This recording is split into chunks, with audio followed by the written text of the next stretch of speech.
Coming up on iPads in the classroom, we're talking about a tip, we're talking about chemistry applications, and we're talking about my favorite audio recording app.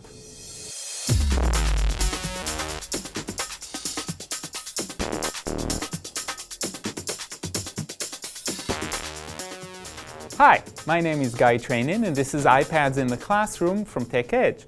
And I want to start today with a tip about some of the changes in iOS 6. And this is a tip I got from Hannah Walden, who commented on a blog spot I made on my blog. And she has a great blog called TechieLit at blogspot.com.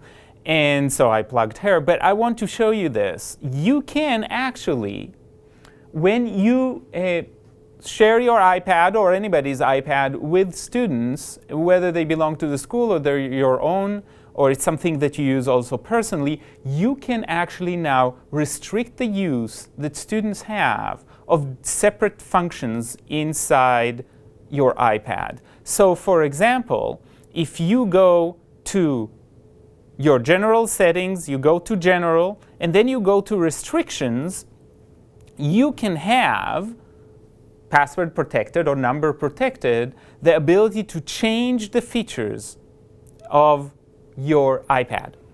So right now, there are no restrictions on any of these apps. They're all allowed, but I can, in this case, stop a user from deleting apps.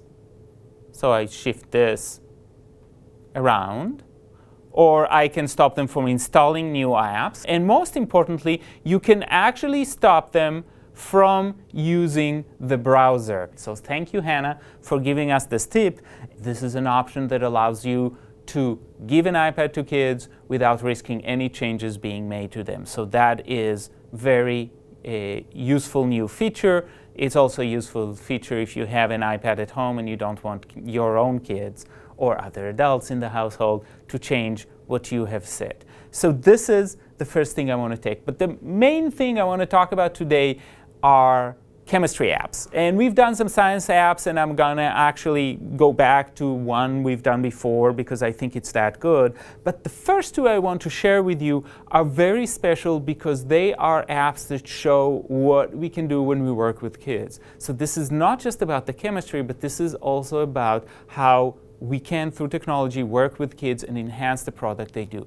The first one is called Periodic Table. Now, there are literally hundreds of periodic table apps online, and a lot of them are good. I would argue that unless you want something very specific, try to find a free one because there are so many. And this one is a project that was done with Waterloo University in Canada. And what they've done is they've asked kids across the world, really, so from Canada, from the US, and from around the world, to create pictures for each one of the elements. So there's the element, there's a short description of what it is, there's the picture that the student made, and a reference to who the student is. So there's a lot of information, but also that collaboration and that use of student art inside this very professional looking, very high quality app. A fantastic way to collaborate and to get still the information across. I think that's very accessible and again shows the potential of how we work with students. The second one is called pH of the Planet, and this is a project that comes to us from South America, more specifically Brazil. And when you go into it, you can learn about the project. The app is UNESCO distributed water testing kits across much of Brazil, and classrooms across Brazil actually went and collected specimens, measured them, and then reported back. So what we have in this app is really all the reports that came back. Again, it's a great demonstration of what can be done when kids are actually doing the work. You see here there's a map of Brazil and a little bit beyond Brazil, but it seems to be a Brazilian project especially, and you can zoom in and you can see the specific areas they're at, and the classroom that was working, what was the pH of the water, and what was the temperature. So there's a lot of information in here, and of course which class it is, and some comments. Obviously they are in Portuguese, so that's a little bit harder to read. But just the idea that you can work with kids to collect meaningful data that makes them interested in science and makes the science a little bit better is fantastic. After these two community projects working with kids, now I want to explore some apps that actually help to teach deeper content. The first one is Nova Elements. So, for example, you can watch episodes of the show Hunting the Elements, you can explore the interactive periodic table, or you can play a game. Let's do a short exploration. This again uses the Elements periodic table as the interface. So, Europium, and again, you see a picture, you see a short description, and you can actually look at how the atom is built. The great thing about this app for me is actually the inclusion of the show. So Hunting the Elements has multiple episodes. Hunting the Elements, right here, anytime, anywhere. And it's a great way for kids to get really interested in chemistry and how things are built in the universe.